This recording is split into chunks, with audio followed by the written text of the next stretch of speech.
Hey everyone, and welcome. Today, we're going to get into something you see every day, a core idea in business called economies of scale. Basically, we're going to figure out why, a lot of the time, bigger really is cheaper. All right, so let's just jump right in with a question I bet you've thought about. You're at a warehouse store, staring at a giant box of whatever, and you think, why is this so much cheaper per item? You know it is. It just feels right. But there's a really powerful economic reason behind it all. Okay, let's make this real. Check out this great example from Investopedia. Imagine you need some brochures printed. The printer says, okay, 500 brochures, that'll be $5,000. But then they say, for $10,000, so double the price, I can give you, not 1,000, but 2,500 copies. Wait, what? Double the cost gets you 5 times the product? How does that work? And when you break it down by the piece, the difference is just, whoa. In that first small batch, you're paying $10 for every single brochure. But when you go big, that price just collapses to $4 a pop. I mean, that's a 60% discount on each one. That is exactly what we're talking about today. So this whole bigger is cheaper thing, it's not just a rule of thumb. It's got a proper name in economics. We call it economies of scale. And here's what that really means. It's all about the cost advantages that kick in when a company starts producing more and more stuff. The secret sauce is spreading out those initial one-time costs, the fixed costs, over way, way more items. Think about setting up that printing press. You only have to do it once. Now, economists love their graphs, and this is the big one for this topic. It's called the long-run average cost curve, or LRAC for short. It might look a little intimidating, but trust me, the idea is super simple. Just look at the curve. As you move to the right, meaning you produce more quantity, or Q, the line goes down. That means the cost per item, C, is dropping. It's our brochure example, but in a picture. So let's just hammer this point home because it's the most important part. It all comes down to those fixed upfront costs. The printer has to design the layout, set up the big machine, get the ink ready. They have to do all that whether they're printing 500 brochures or 2,500. So if you print more, you're just dividing that initial lump of effort and cost by a much bigger number. And bam, each brochure gets cheaper. Okay, so now we get the what. But how do companies actually do this? Where do these amazing cost savings come from? Let's dig into the specific ways they make it happen. Well, first off, we can split them into 2 big categories. You've got internal economies of scale, which is all the stuff a company does inside its own walls to get more efficient. And then you have external ones, which are benefits a company gets just by being part of a big, growing industry. It's stuff happening outside the company that helps them out. For now, let's really focus on the internal stuff, because this is where the big players have a huge advantage. They get massive discounts for purchasing raw materials in bulk. They can hire super specialized managers for every little thing.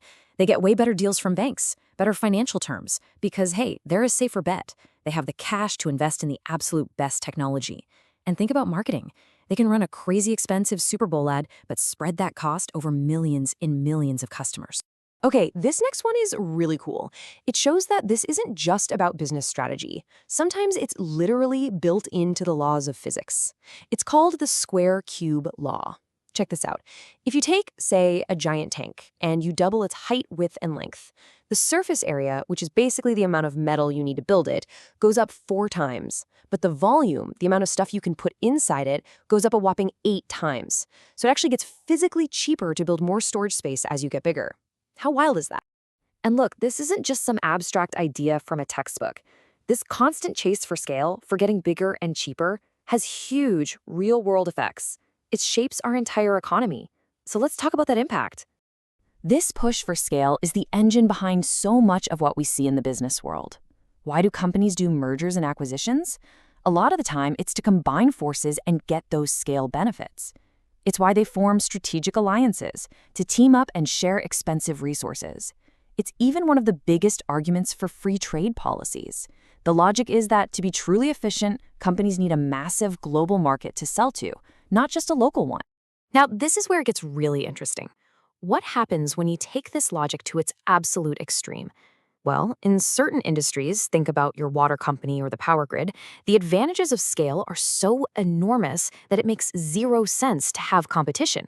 It's just way, way more efficient for one single giant company to handle everything.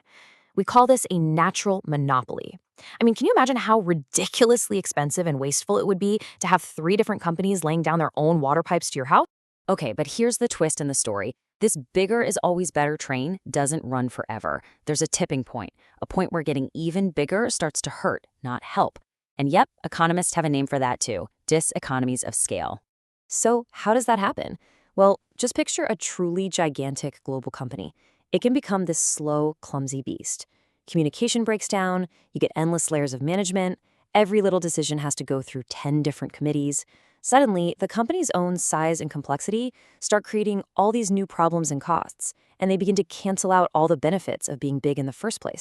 So you end up with this constant push and pull, this tension. On the one hand, you have economies of scale pushing costs down as you grow, making you more efficient. But if you push too far, you tip over the edge into diseconomies of scale, where the bureaucracy and the messiness start making your costs go back up.